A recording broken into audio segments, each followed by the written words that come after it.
Paco, el querido Paco Cruz, antes de ir con Máximo Allende, a quien le pido que me tenga un poquito de paciencia porque quiero escuchar las opiniones del querido Paco en un tema tan delicado como este, de la carta, de la presunta carta de Ismael El Mayo Zambada. En unos minutos también nos estaremos enlazando con Mike Vigil, exagente de la DEA, exagente, uno de los jefes de la DEA en su momento, jefe de operaciones especiales, con amplio conocimiento del caso del narcotráfico en México, que cree que es una novela mala, esta carta de El Mayo Zambada. Y bueno, mi querido Paco, el querido Paco, más de 47 años en el periodismo, larga trayectoria, larga lista de libros que ha escrito, y yo siempre le recomiendo los dos más recientes, Las Damas del Poder y García Luna, El Señor de la Muerte.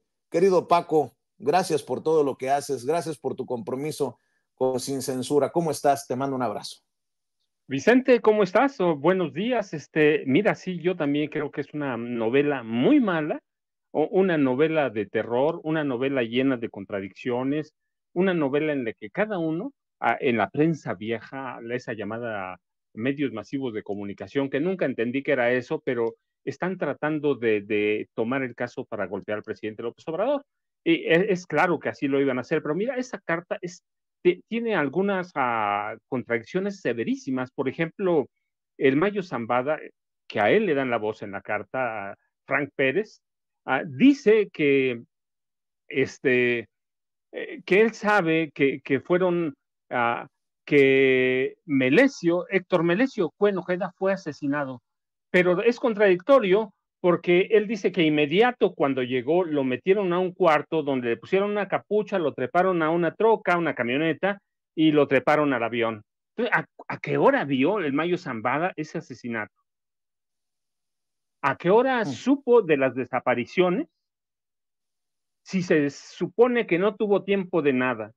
Si es una carta muy contradictoria, ahí se iba a reunir con el gobernador, pero el gobernador andaba en Los Ángeles. No estaba ni siquiera en el estado. Dice que llegó el Mayo con 4 guardaespaldas, pero dejó a 2 afuera del perímetro. El capo más poderoso del país. Eso es impresionante. Esa que se la cuentan a mis sobrinos que tienen 5 y 6 años, y quién sabe si la crean, Vicente. ¿Qué te parece? Mira, dicen, sí, ¿Qué te Vicente, parece si me permites leerla para la gente que no la ha por favor. leído? Esta carta que se le atribuye a Ismael Zambada García, alias El Mayo Zambada, uno de los fundadores del cártel de Sinaloa, y que ha circulado su defensa en los últimos días. Dice: declaración de Ismael Zambada García. Desde que me trajeron en avión a los Estados Unidos desde México el 25 de julio de 2024, ha habido muchos informes inexactos en los medios de comunicación de ambos países.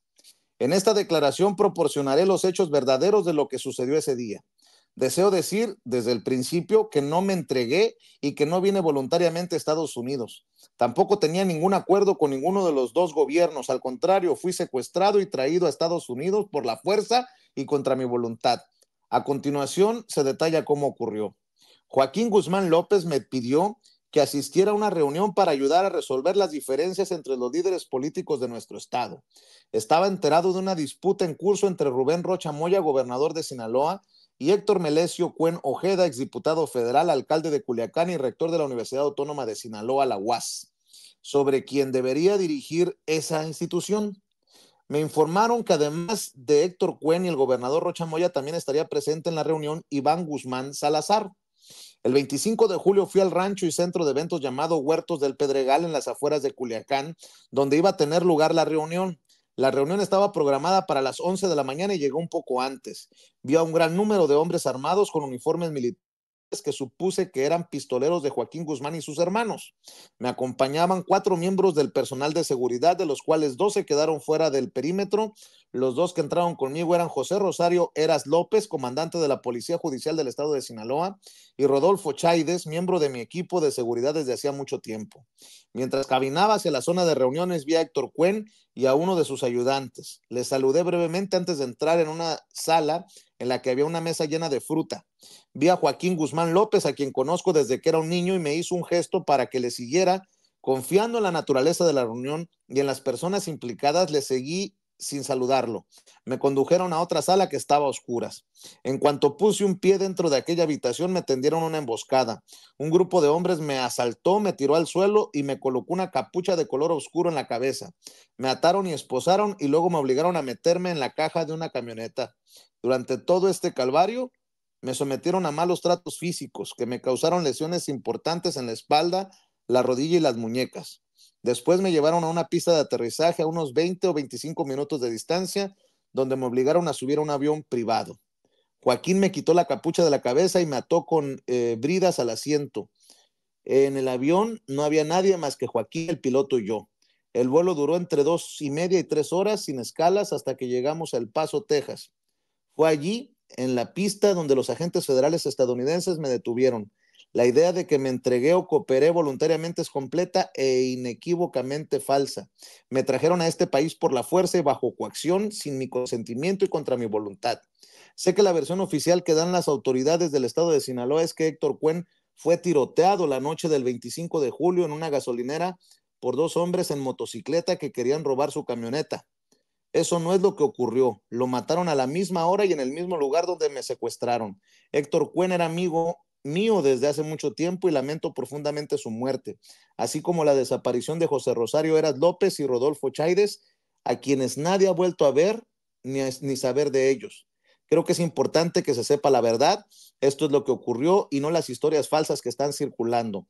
Hago un llamado a los gobiernos de México y Estados Unidos para que sean transparentes y proporcionen la verdad sobre mi secuestro en Estados Unidos y sobre las muertes de Héctor Cuen, Rosario Eras, Rodolfo Chaides y cualquier otra persona que haya perdido la vida ese día. También hago un llamado a los sinaloenses a la mesura y a mantener la paz en nuestro estado. Nada se resuelve con violencia. Ya hemos recorrido ese camino y todos perdemos. Presuntamente firma Ismael El Mayo Zambada, maestro Paco Cruz. Vicente, lo que yo te decía, dice que entró a un cuarto a oscuras. ¿Cómo sabe que era que era un grupo? El que lo golpeó puede haber sido una persona, quizás dos. No lo sabe. Tengo la impresión de que el Mayo Zambada está inventando, está tratando, dice Mike Bill, no lo escribió. Yo digo, la carta está llena de contradicciones, está llena de cuestiones que nadie puede llenar, por lo menos en este momento. Y luego si le añadimos, mira Vicente, si le añadimos las versiones de algunos periodistas, todo esto la verdad está fuera de la realidad. Por ejemplo, hay quienes hablan, dicen, ahora se están arrestando entre narcos. No, los narcos no se arrestan, se traicionan. Se traicionan. Y la historia de traiciones entre narcos en este país se remonta a principios de los 80. Recuerda, en algún momento dado, el Chapo Guzmán y su compadre Héctor El Güero Palma, Luis Héctor El Güero Palma Salazar, se robaron un buen dinero, un cargamento de droga de Miguel Ángel Félix Gallardo. Y en venganza, Miguel Ángel Félix Gallardo contrató a, a un gatillero venezolano para vengarse.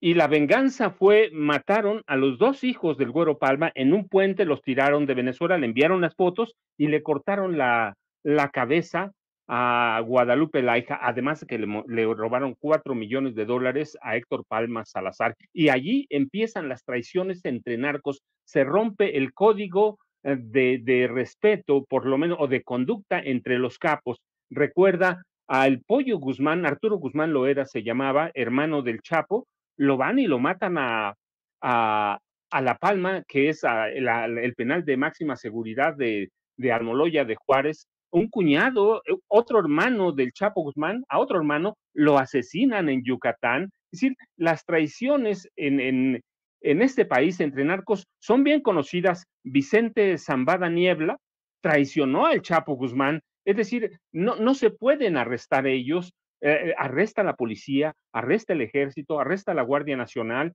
Entre ellos hay traiciones y las traiciones entre narcos en este país, entre mafiosos, empiezan en los 80, Vicente. Sí que hay una serie de inventos, una serie de personas que reportean en el escritorio. Yo lo digo abiertamente, no lo señalo ahora, lo he dicho, de pronto los periodistas en este país descubrieron que pueden reportear el narco desde el escritorio y desde ahí inventan sus fantasías, también lo hemos dicho aquí, Vicente, porque lo publico en García Luna, El Señor de la Muerte. Por ejemplo, a Raimundo Rivapalacio recibía información directa digerida por Genaro García Luna, eran órdenes de García Luna, era o lo veían a los agentes de inteligencia, porque tengo los testimonios y lo puedo probar, que lo veían como el jefe de prensa no formal. Entonces hay una intencionalidad política en México de golpear a López Obrador. Es una intencionalidad de la DEA. Lo hemos dicho aquí desde que nació esa campaña de narcopresidente. Hemos dicho cómo el presidente le marcó el alto a todas estas agencias de espionaje, de inteligencia, contrainteligencia, Estados Unidos, como las llames, DEA, FBI, CIA, Servicio Secreto, el servicio del alguacil, alcohol, tabaco y armas de fuego y explosivos, cómo actuaban aquí desde que tenían permiso desde el gobierno de Salinas y les dieron autorización para que Estados Unidos validar el fraude de Salinas y luego en 2006 lo volvieron a repetir. Es decir, hay una serie de inventos, hay una serie de cuestiones y esta carta alimenta más la especulación de lo que quieren resolver. Y luego hay cualquier invento, Vicente, así que lo que más debemos hacer es informar con claridad lo que pasa, darle contexto a toda esta información sobre la historia del narcotráfico en México para ir sacando y luego, pues ya la PGR o la Fiscalía General de la República ahora ya está diciendo, están investigando desde el día 26, el gobernador Rocha Moya, pidió, el gobernador de Sinaloa pidió que la PGR, la FGR, atraiga el caso. Y mira, Vicente, yo ahora digo, para hacer un resumen, ¿cuándo verdaderamente le dimos el poder a los narcos de ser los voceros oficiales? ¿Cuándo le dimos validez a las declaraciones de los narcos? Cuando ellos se traicionan, lo confirmamos, lo checamos, revisamos otras fuentes, revisamos fuentes oficiales. A los narcos ahora le estamos dando voz libre. ¿Cuándo pasó eso? ¿Cuándo hicimos a los narcos voceros de este país? ¿Qué es lo que están haciendo Anabel, Idalia, a Raimundo Riva Palacio? Están haciendo a los capos voceros de este país. ¿Cuándo pasó eso? ¿Cuándo les dimos a ellos el poder de decir, digan lo que quieran y no vamos a certificar, a corroborar, a contrapuntear, a verificar sus informaciones? ¿Cuándo, Vicente? Hay un vicio en este país. Los reporteros están inventando, están reporteando desde la mesa y se están olvidando de todo. ¿Por qué? Por los odios al presidente Andrés Manuel López Obrador. Así que yo digo, hay que tener mucho cuidado. Sé que al rato vas a platicar con Mike Vigil y él tiene esa visión. Esa carta es una barbaridad. Yo te digo, solo así nada más encontramos una serie de contradicciones. ¿Cómo sabe que mataron a Héctor Melesio Cuen Ojeda si él ya no vio nada? Pues porque alguien se lo contó, su abogado, Frank Pérez. Así que todo es contradictorio, Vicente, pero es un caso obviamente político y yo insisto, es un caso político también para Estados Unidos porque el presidente Biden, queriendo o no, adopta la política del presidente Andrés Manuel López Obrador, abrazos, no balazos, cuando tenemos a Donald Trump que está hablando de ordenar incursiones en este país, de ordenar bombardeos, declarando a los capos terroristas, de pronto le sale una negociación como haya salido, ya sabemos que tenían a ellos negociando, de pronto le sale una negociación y les cae, allá yo digo les cae porque esa fue la realidad, les cae el capo número uno del mundo.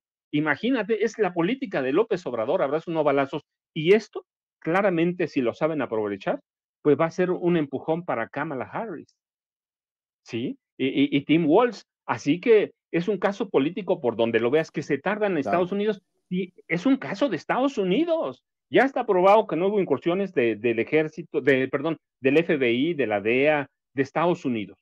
Es un caso que se genera en México.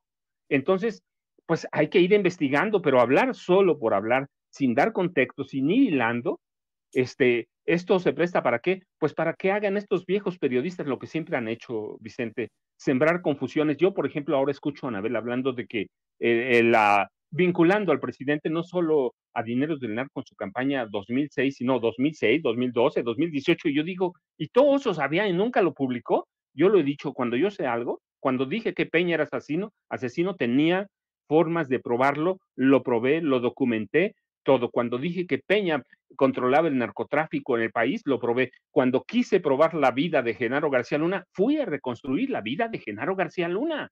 Pero hoy estamos haciendo reportajes desde el escritorio con pura opinión. En otras palabras, como decimos cuando reporteamos, Vicente, están volando y muy alto, utilizando más que el Aeropuerto Internacional de México, están volando, están inventando cosas que no pueden probar, Vicente. Oye, Paco, si te parece, no sé si te pueda pedir, perdón por la molestia, que regreses después en un rato para analizar juntos el tema con Mike Vigil. Si te parece, mi querido Paco, sé que todos Seguro que tenemos sí, Vicente. compromisos, No, pero no, te no, pido, por favor, maestro, es uno de esos días llenito de información. no, por favor, Vicente, yo estoy allí contigo y con Mac Vigil. Venga, el maestro Paco Cruz pues regresa en un rato. Recuerde cómo te encuentran en redes sociales, Paco. Vicente, yo ya sabes, arroba Paco Cruz Jiménez en X, antes Twitter, Francisco Cruz Jiménez en Facebook, y nos saludamos al rato, Vicente, porque sí, como decíamos, recuerdas en el caso de Genaro García Luna cuando estabas en el juicio allá en Nueva York, esto apenas empieza. Por la historia de Genaro García Luna y todo este narcotráfico en México con el cártel de Sinaloa, apenas está empezando, Vicente, vamos a tener un muy buen tiempo para analizar. Así es. Te veo entonces más al rato, maestro. El maestro Paco Cruz, más de 47 años en el periodismo. Le recomiendo sus dos libros más recientes, Las Damas del Poder y García Luna, El Señor del